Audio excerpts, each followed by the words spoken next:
G'day, he's going. First summer in Australia. Yeah, right. Somebody needs to tell the weather what's going on and what time of the year it is. Mate, it is fresh. I woke up this morning and I dragged blankets up and thought, Jesus, cold. And I looked over at the bloody weather station. It went, it's 85 degrees. It's like, oh, goodbye, summer. Yeah.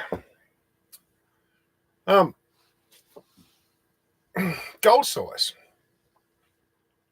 What do you chase? Do you chase big gold or do you chase small gold?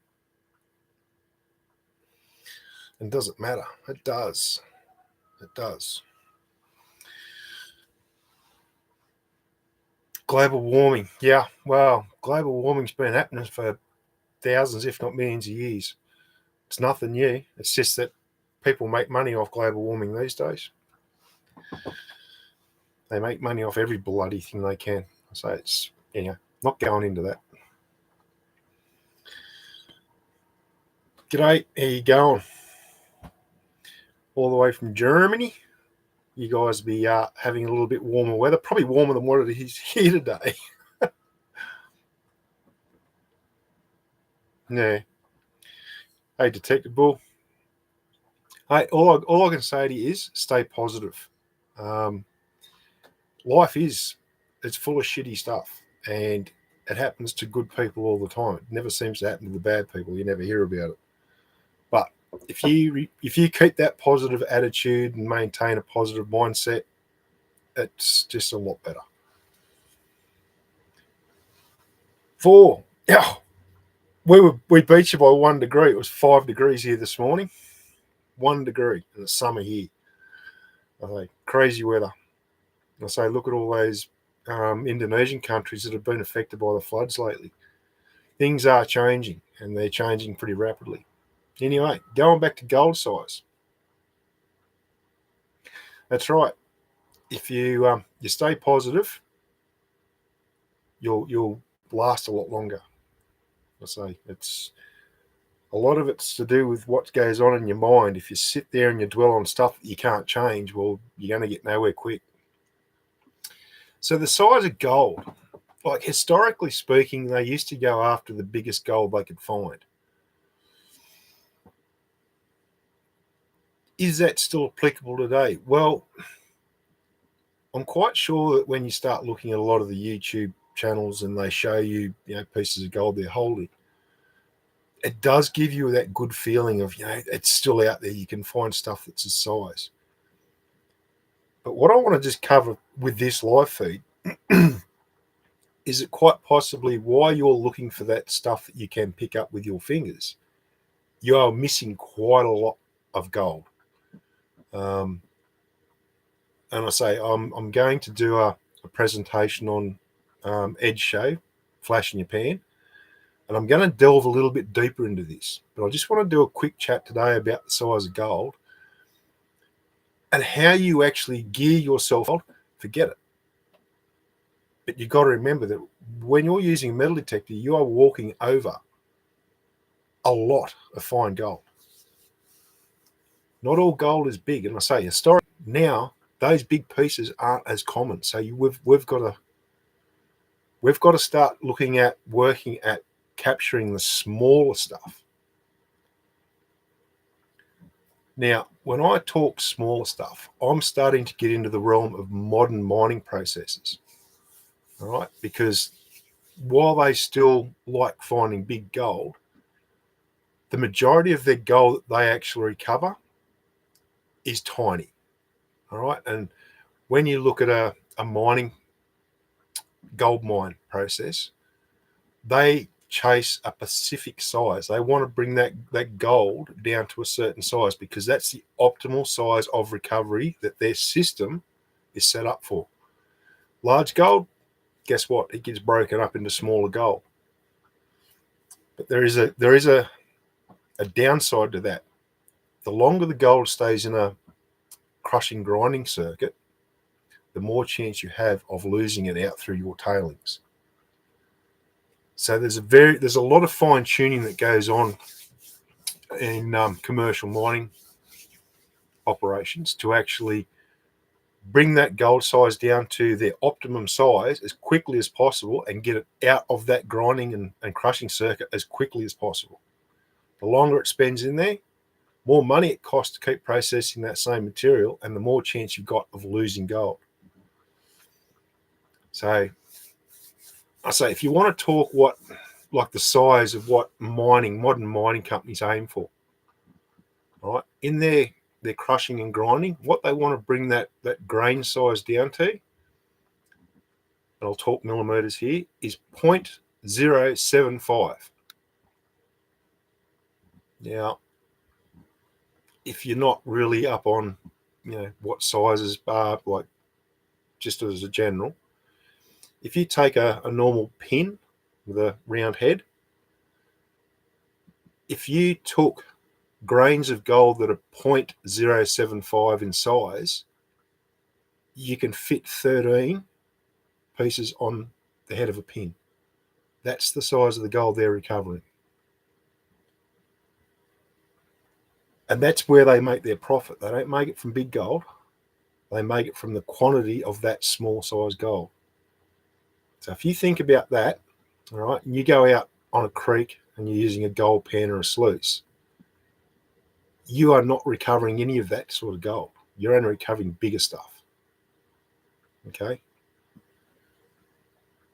So again, trying to get the average prospector or weekend prospector to start thinking a little bit differently. Because I say, if you take a stream sluice and you put it in a stream, and that stream's got a lot of gravels and sands and things like that, the likelihood of there being gold that is really, really small is very, very high. And every time you put a scoop or a shovel into a stream sluice, all that fine gold is going straight out. So I guess this leads to the next question people are now going to say is, can you recover that ultra-fine gold as a recreational prospector? Well, yeah, you can.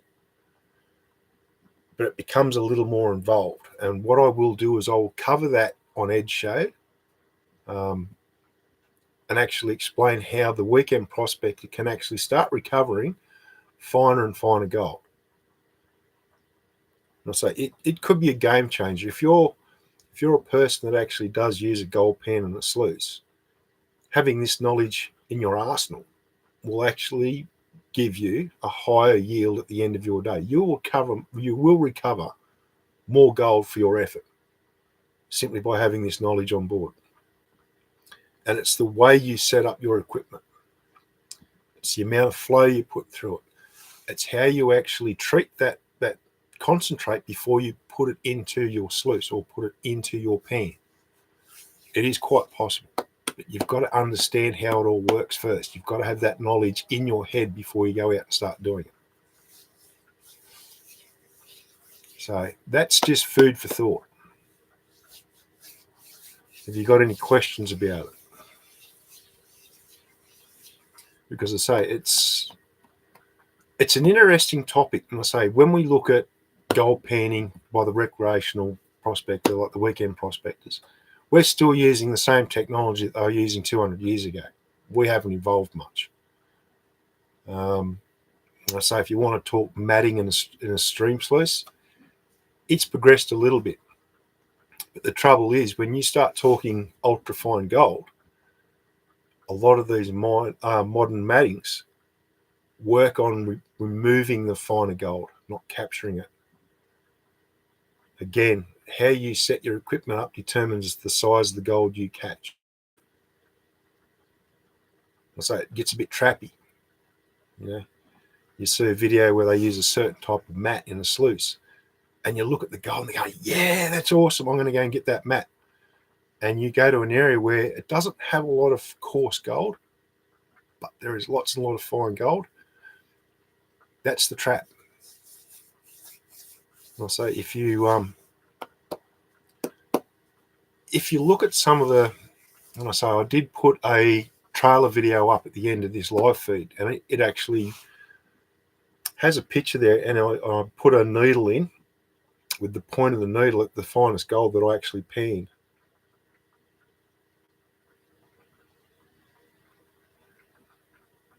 Yeah, so like you're right.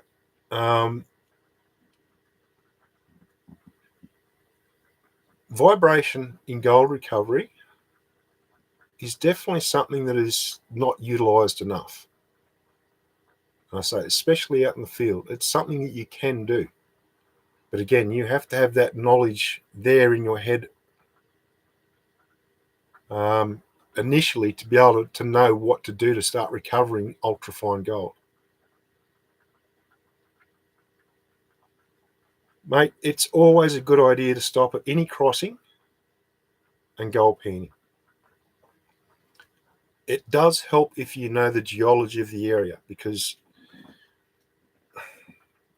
with a gold pan, I'll say depending on your technique, depending on the pan itself,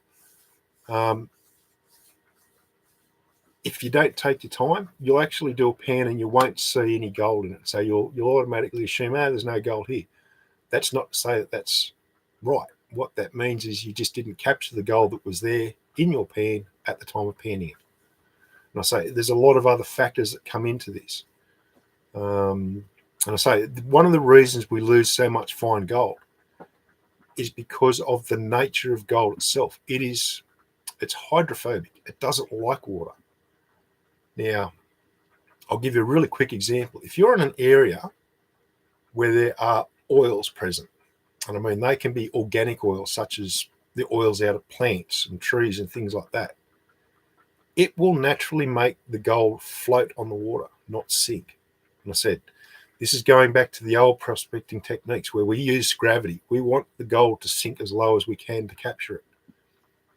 In order to capture fine gold, we need to look at why it goes to the top and how we're going to capture it off the top of the water. Because if you've got a lot of oils that are actually coming into a stream, all those really, really fine particles of gold, they don't sink. So gold panning and stream sluicing won't capture them. We've got to start reversing the way we've been thinking and going, right, well, we need to actually look at how we capture the stuff off the top. If you look at a stream that's in flood and you see those eddy points where the water eddies, and we see on top of the water we've got a lot of foam, well, that's your natural, that's your organic oils and things like organic matter that help float that fine gold. So you start to realize now that a lot of that gold doesn't travel down in the bottom of the stream during the flood. It actually travels up on top. Yeah, I say it's a light bulb moment, isn't it? When somebody actually takes the time and explain it to you, you go, "Oh, wow, I never thought of it," because nobody talks about it. So I'm lucky. I've got the background history of working with gold in mining operations where most of the gold they recover is through flotation. It's capturing the gold off the top of the fluid, not down the bottom. And I'm gonna try and pass on that knowledge so that you guys can actually start to utilize it out in the field and increase your gold recovery rates. Again, like when you talk about is it a good idea to stop at crossings and panning, it is, but a lot of other people have that same good idea. Again, one of the things I always say, the best tool you've got as a prospector are your eyes. You've got to use them. Don't jump out of the vehicle, grab a shovel, grab a pan and go down and just dig the first spot. Spend 5 minutes, 10 minutes, 15 minutes just walking around. Look for those indicators that will tell you where the heavies concentrate. Then try a sample pan from there. Glass, my nemesis. I hate glass. But glass is one of those really, really heavy substances that will actually tell you where heavies collect in the stream. You see a lot of glass in sands and gravels. That's where your heavies are collecting. So you find broken glass, start doing some test samples from there. Because I say, if there's gold there and there's glass there, the two of them will hang out together. It's like black sand. So again, particle size. Like if you gear yourself up just to go and chase big gold, you will walk away from a lot of gold. And again, this comes back to what what we've been taught, what we have learnt in the past, and we keep following that same path. But what we've got to remember is the more that people take that coarse gold away, the less likely you are to find coarse gold the next time you go out. But what we're not looking at is the amount of fine gold that's there and how we can recover it. And I say it is quite possible. I'm going to give you that knowledge. I'm going to impare that knowledge onto you guys. And that way you'll be able to start, changing the way you go out and changing the way you think about gold recovery. And it might actually surprise you. Some areas contain an awful lot of fine gold. And I say all modern mining processes use fine gold recovery. They aim for a small size gold, not a large size. And I say they're making multi-million dollars. Obviously, they spend a lot of money to do it too. But there's no reason why we can't take the same techniques and the same methods and use them on a small scale. We've just got to be smart and be careful about how we do it so we don't wreck the areas we're going to. Because I say if you start taking in chemicals, and this is why a lot of dredging operations and high bankers have been banned, because of the hydrocarbons that get spilt into streams. And that's the main reason why they stopped it. Because what they were finding was people that are going and using petrol-powered equipment, they're leaking oils, they're spilling petrols. And all this stuff is actually very, very detrimental to the aquatic life. And they just said, well, the easiest solution is we just ban it. If we were a little more careful, it may not have got banned. But of course, everybody's out to get the money and they're not too worried about being careful. So that's one of the reasons why it got banned. Another reason it got banned is because people were doing the wrong thing. And I'll just talk about gold dredging. It got banned here in New South Wales many, many years ago, simply because some people weren't content with just dredging river gravels. They decided it would be more profitable to start the pump up, the one that actually pumps the water through that makes the dredge work, and stand there with a hose and start hosing the creek banks and the river banks into the stream. Rapid erosion. So you're basically doing the same thing they're doing in Alaska, where they're hydraulic sluicing, hydraulic mining, and they were using high pressure cannons, and they were just blasting the surrounding soils, melting that permafrost, and it was just putting thousands and thousands of tons of sediments into the streams, which, as we know now, not good. So that's one of the reasons that they stopped dredging in New South Wales. And then later that same process of digging into the banks rather than just staying in the gravels led to another reason why they banned high bankers, because people were starting to dig into the banks of streams and they were damaging the streams. That's right. And it's always a small minority of people that ruin it for the majority. What do? Well, you can do like I've done in the past, and you can go and confront them. They don't like it. They get quite threatening.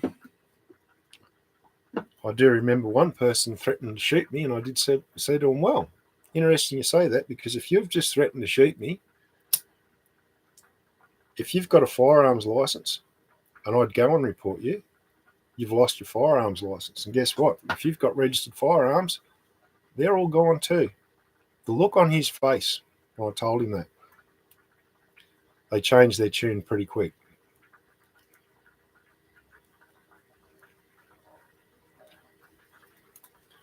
Does a combination of different matting help catch large and micro gold in the sluice?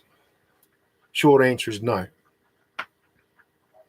What happens when you start putting in a combination of different matting, and I'm just going to use matting, I'm not going to say riffles and expanded mesh and things like that, is you actually create turbulentity. And if you're out to capture fine gold, turbulentity is your enemy. You want the water to stay as flat as possible when it's running through your stream sluice. You start putting riffles in it, or mats that have undulate, like rises and falls. You got to think, when water goes up, gravity takes over and it pushes down. When it pushes down, it boils stuff out. So what happens is your gold's going along, and rather than just traveling along the bottom, if you've got stuff in there that makes the water travel up and down, your gold's going up and down, up and down, up and down, up and down, up, and it just goes out the back. Not so important if you're getting big gold.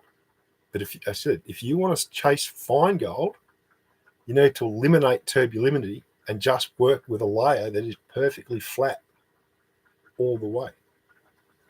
And I said, this is another light bulb moment. And a lot of people will go, I never thought about that. If you've been working in an area where there's lots and lots of fine gold, the first thing you need to do is pull all the riffles out of your sluice box. Again, beach sand mining. You're not working with coarse gold, you're working with ultrafine gold. First thing you want to do, if you're working with ultrafine gold, is you want to take your angle that's like that and you want to start flattening it out. What that'll do is it gives you a longer duration for your material to travel through. All right. And the other thing you got to do is you got to reduce the amount of flow that's going through. Because if you've got too much flow and you've got larger particles, the larger particles hit the smaller particles like gold and force them out. Again, this is where you change your technique, because what you feed into it needs to also change. If you start changing the angle and you start changing the amount of flow going through it, you need to change what you're feeding into it. And again, I'll cover that more on Ed's show. There is absolutely ways and means of recovering superfine gold. We just have to learn how to do it first.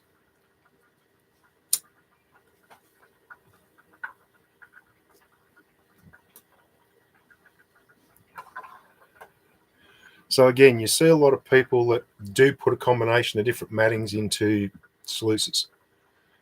And again, you've got issues there, because if you have riffles in there and you start reducing your flow, well, your riffles are going to build up really quick. And they're going to capture a lot of waste product that you don't want, which means at the end of the day, you're going to have to do a lot more work to go through your concentrate to get that gold. And what gets captured at that point won't get captured at a later point where you've got nothing else but just a mat.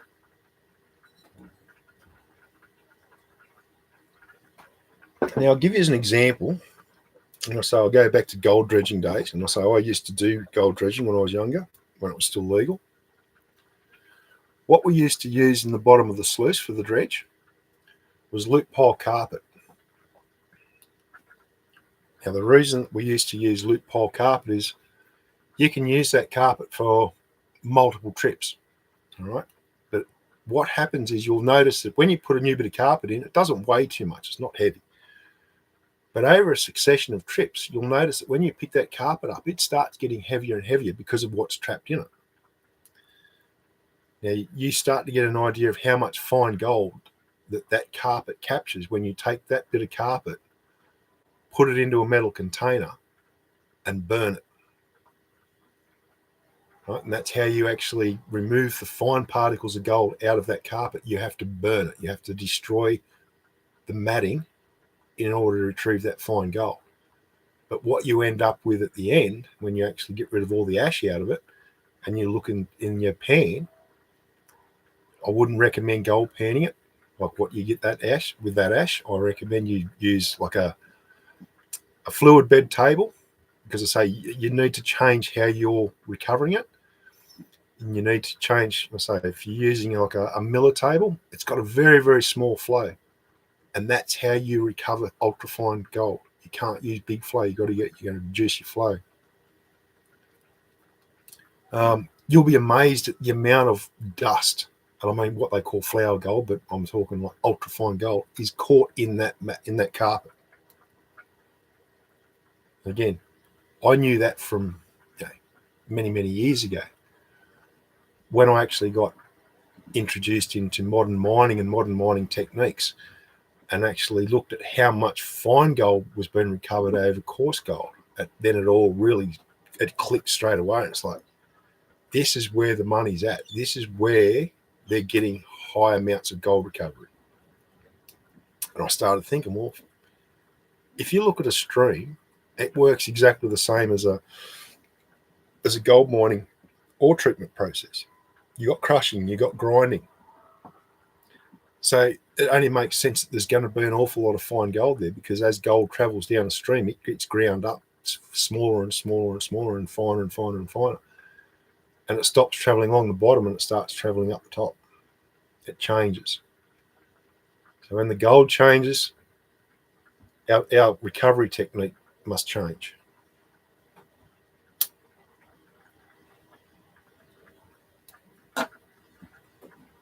It's interesting, isn't it?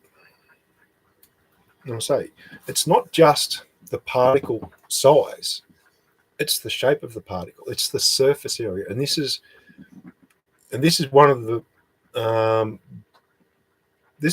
key things that I'm going to actually start talking about later on,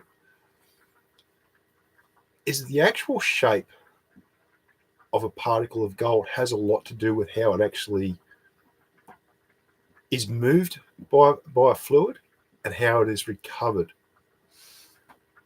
So if you take a round sphere, all right, and you look at the surface area of it, it's not really that big. But if you take that sphere and flatten it out into a bigger area, it's got a lot more surface area, and it changes the characteristics of it, and it changes how it is affected by water flow, and it also changes how much it likes to float. So if you've got a flat object in a stream, right, it'll sit pretty flat until you get that velocity of the water increase, and all of a sudden it'll start to just move a little bit. You take a sphere and put it in that same flow, it's going to bounce along. So I say the shape of a grain of gold has a lot to do with how it actually gets transported and where it actually collects. And again, that I will cover when I'm talking on Ed's show. Yeah, I know. I wanted to stick around on the other one too, but I actually did this one, and then I seen you guys were going live, and it's like, damn it, I didn't time that very well. But anyway, yeah, Terry's doing the same thing. He's watching 2 different live feeds.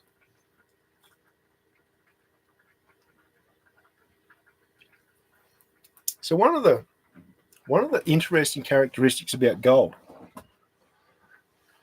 the smaller it becomes, the smaller the grain size of gold becomes, the larger the surface area it has. And I know that sounds weird, but that's actually how the characteristics of gold work. When you actually start making it smaller and smaller and smaller, it actually increases its surface area. Hence why flotation systems in gold recovery, like in gold mines, is so important, because they are dealing with these ultra-fine small particles of gold.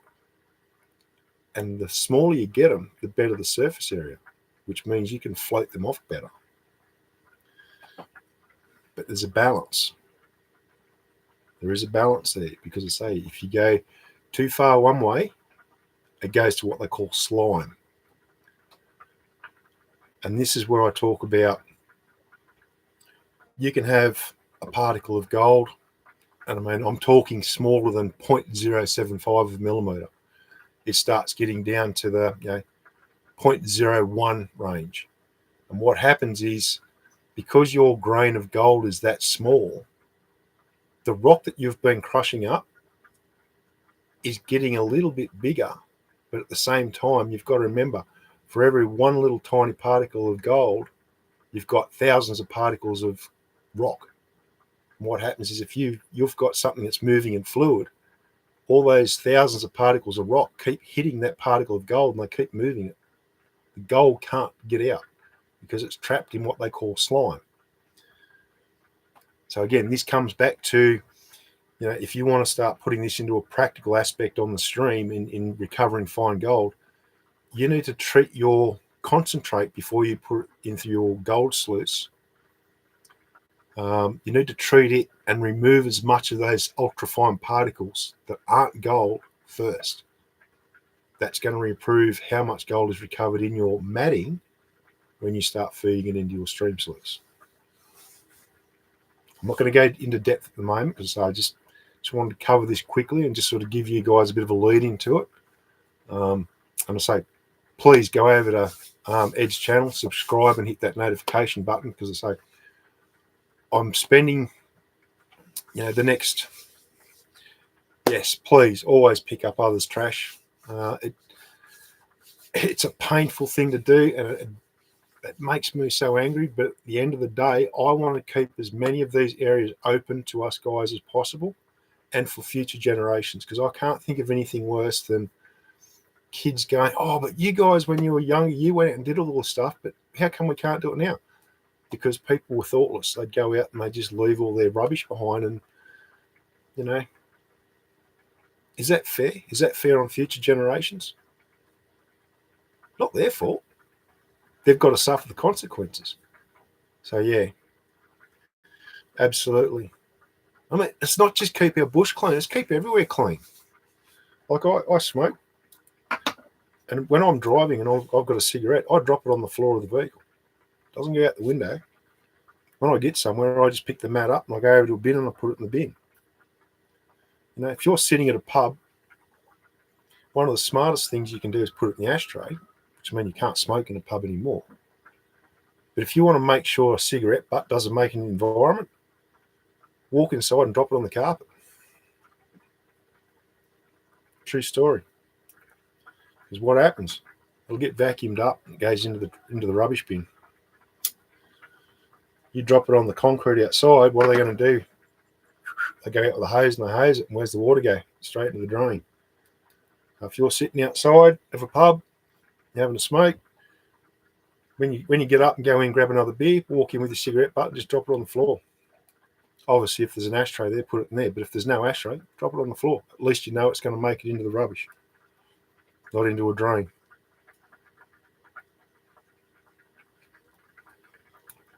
Little things like that make a huge difference.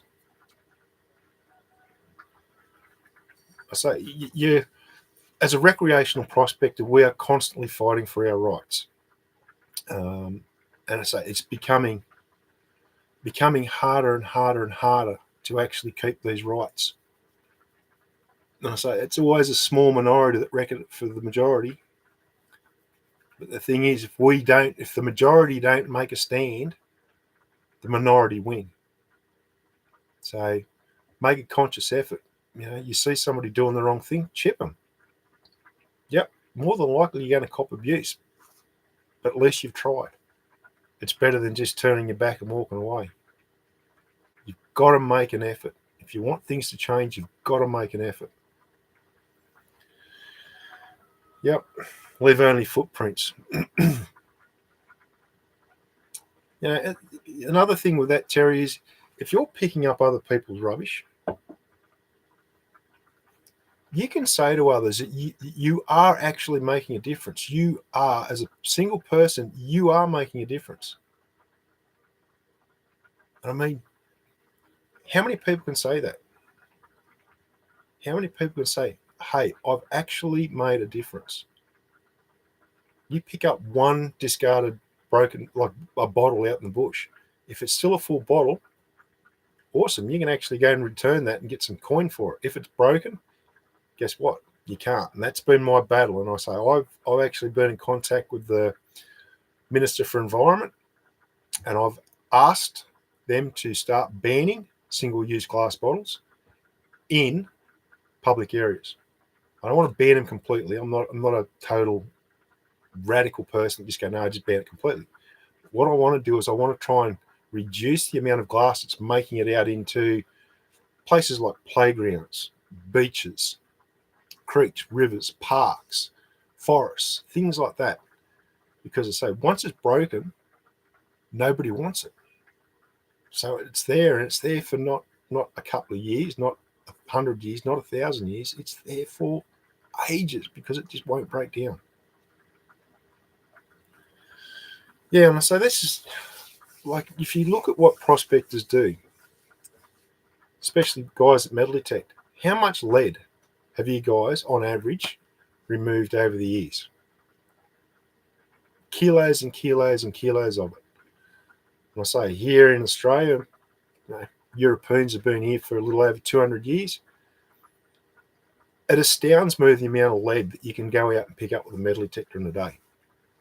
And you can go to places where you think nobody's been out here. And, you get that. And if you're a metal detectorist, you know what I'm talking about. You get them hard, really scream out your signals, you know straight away it's a bit of rubbish. You get those soft signals, they just go up, down, like a nice woo, woo. That's telling you're getting close. And I say, if you're out there and you're picking up shotgun pellets, it's only a matter of time before you pick up gold, because if you're picking up that kind of signal and you're finding them, you'll find gold. Yeah, and I say beach detecting, it's getting more and more risky. I say I flatly refuse to use my hands on a beach. The amount of hypodermic needles I have found on beaches while metal detecting, I just went, there's no way in the world I'll ever use my hands to dig. Too risky.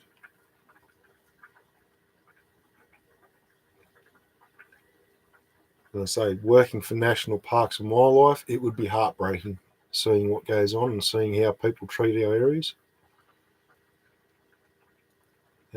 People start complaining when they've got to pay to go into areas. Well, the reason why we've got to pay to go into it is because that money that we pay to go into these areas is used to go and retrieve rubbish that people leave behind. That's it. It's not much of that money goes into putting a sign up, or not much of that money goes into maintaining a trail for you to walk along. Most of it goes into people who go out there, collect the rubbish, and then pay to dispose of the rubbish. Because if you've got a ute full of rubbish, you can't go and dispose of it for free. It costs money. So again, if we start looking after these areas, they'll remain open for people to go and use and enjoy. We've got to start looking after it, and we've got to make a conscious effort to chip those that are doing the wrong thing. I say it upsets me. It saddens me much. Like, it saddens me so much. But I say, if you want to make a change, you have to put in effort to do it. So I say, please, if you're out there and you're seeing people do the wrong thing, go over and chip them. And if you're afraid of confrontation, you know what? If they get confrontational, turn and walk away. Don't buy into it. Just turn and walk away. But the main thing is you've tried. You've actually gone over there and said, hey, pick that crap up. It doesn't belong on the ground. Pick it up, take it with you. Brought it in, take it out with you. You've tried. That's all I ask. That's all most of us ask, is that you actually try. So going back to gold size. Shotgun pellets are a useful indicator for alluvial prospectors. Yes and no. Again, you're looking at the shape of a pellet. And when you look at gold flakes that you pick up in alluvial gravels and things like that, most of it's flat. It's a good indicator, because I say where you find lead, you normally find gold. But it's not always 100% dead on that's where you're going to find the most gold. And this is where I'm trying to get you to change your mindset and start thinking about fine gold. Because I say there's a lot more fine gold out there now than there is coarse gold. And this is why I'm doing this talk. Trying to get you to start to change the way you think and start to gear yourself up to start recovering that smaller gold rather than the bigger stuff. Because you'll actually get a lot more. At the end of the year, you'll look back at it and go, I didn't think I was getting that much, but when I look at how much I've got in my jar of this ultra-fine gold, you'll then go, this has been well worthwhile doing.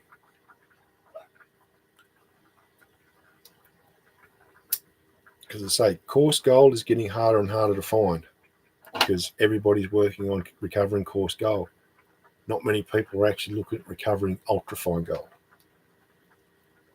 Up until I actually shared the secret. Well, it's not a secret. It's just, it's knowledge that's always existed, but we've always concentrated on getting big gold.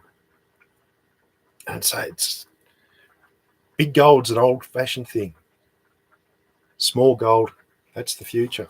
That's why all modern mining companies all work at small gold. They don't look at big stuff. They look at that small stuff. That's where we need to start looking too. All right, so this is coming up to 40 minutes. I'm going to cut this short shortly. I'm going to have to start moving because I can't sit for too long. It hurts the body too much. But again, if you want to learn more about this stuff, please go over to Flash in Your Pan, subscribe, make sure you get the notification, hit that. The perfect setup to capture gold in a creek.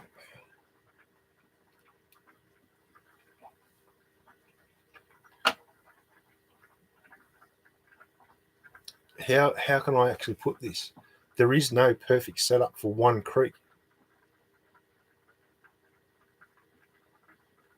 That's just, that's just being plain honest. There is no one perfect setup that will do it, because everything in a creek changes.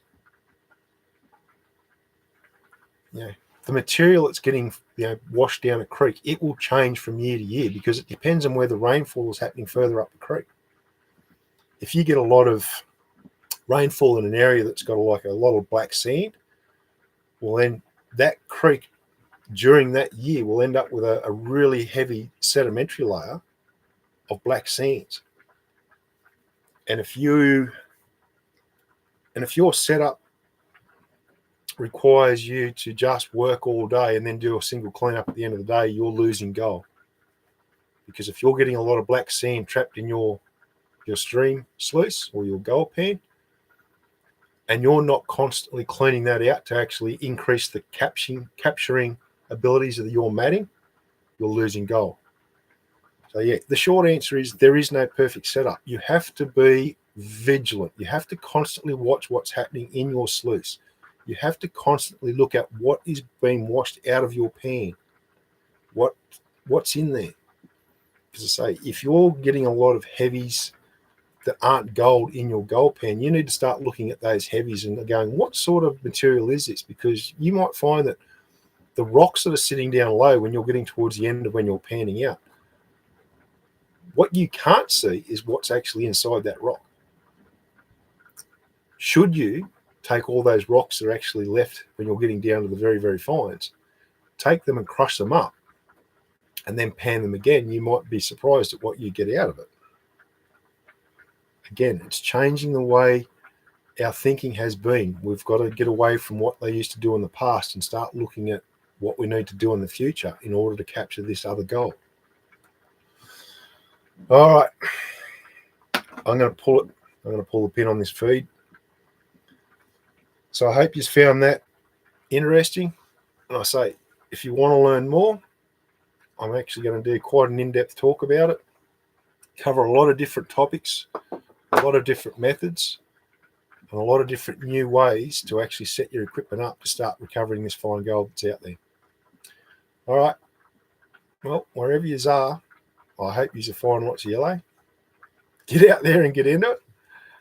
And until I talk to you next, have a good one, and I'll see you all much, much later. Bye.